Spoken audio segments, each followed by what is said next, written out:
Hello everyone, this is Dr. Aditi with Anatomy and Physiology Made Simple. Today we are looking at the Flexor Pollicis Longus, that very deep forearm muscle that helps you flex your thumb, right? It's basically particularly at the interphalangeal joint.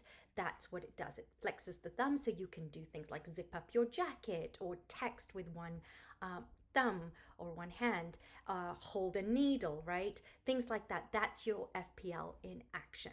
So it's a very long muscle, as you can see in this slide here, the green part, and it embeds in your forearm and goes all the way to your thumb.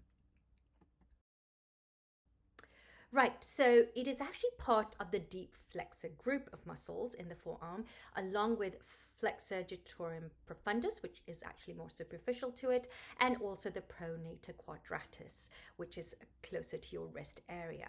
So although it lies in the forearm, it inserts in the thumb, in the hand, making it an extrinsic muscle of the hand, not intrinsic. So something you do need to remember.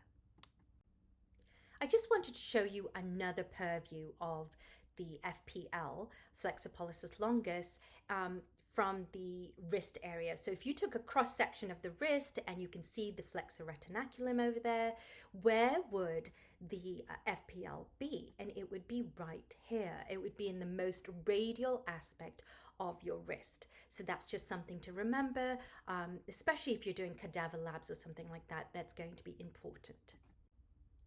Right, let's look at the origin and insertion of this muscle. So the origin, the main origin, is going to be in your radial tuberosity of the anterior surface. So remember this, we're looking at it from a palmar purview, and you're going to start right here in your radius, and it's going to go all the way up. And as it does that, it starts from the radial tuberosity superiorly, but it also attaches or can attach to the pronator quadratus inferiorly, okay? And then it also can attach to the interosseous membrane, which is between your radius and the ulna, and the lateral border of the coronoid process of your ulna, which is going to be over here on your pinky side.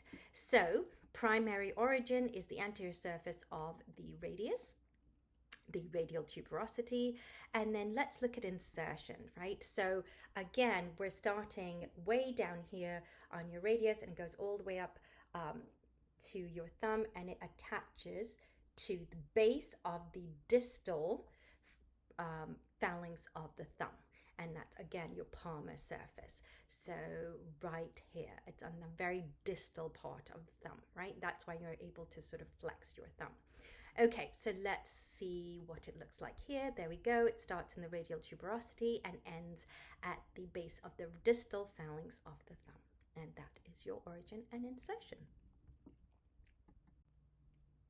All right, so wanted to add a mnemonic here because it's really important to make sure you remember this. Think about the origin and insertion is quite easy. Radius runs to tip.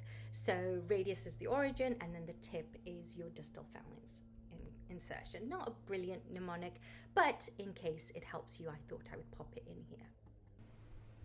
So the FPL actually receives nervous supply from the anterior interosseous branch of the median nerve, which is derived from spinal roots C7 and C8.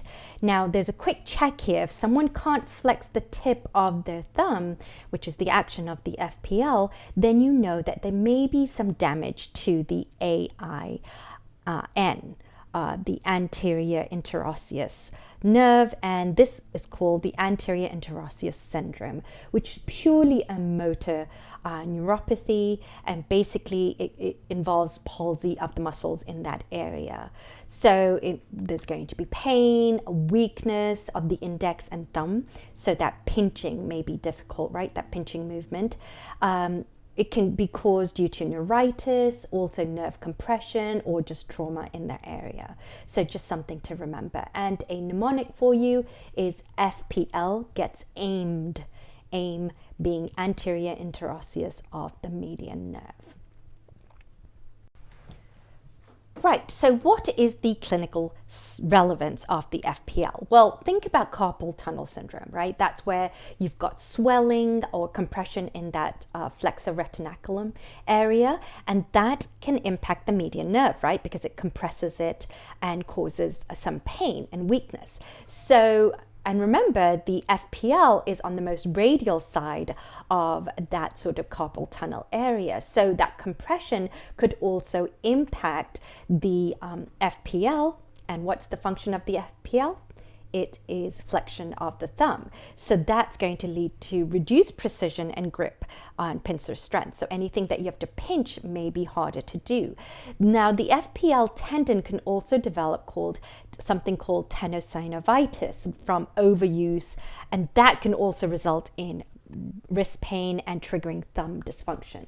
So basically, a quick check is, can the patient do an OK sign? If they can do an OK sign, which basically shows you there's some flexion going on in the thumb and opposition, that tells you that the FPL is probably OK and is intact. So it's just a quick little test, and hopefully something you can use in your clinical practice. All right, as usual, we always end with a mind map that sort of puts everything together. And as you've probably noticed, I really like to learn and teach muscles singularly, and then I sort of add them to a more global, grouped format, because I think it's really important to get each muscle down and what it does. So I always start with the action and then obviously anatomy and innervation. And if you're interested in a download of this, do comment and I will happily send it to you. All right, I hope this was helpful. See you next time.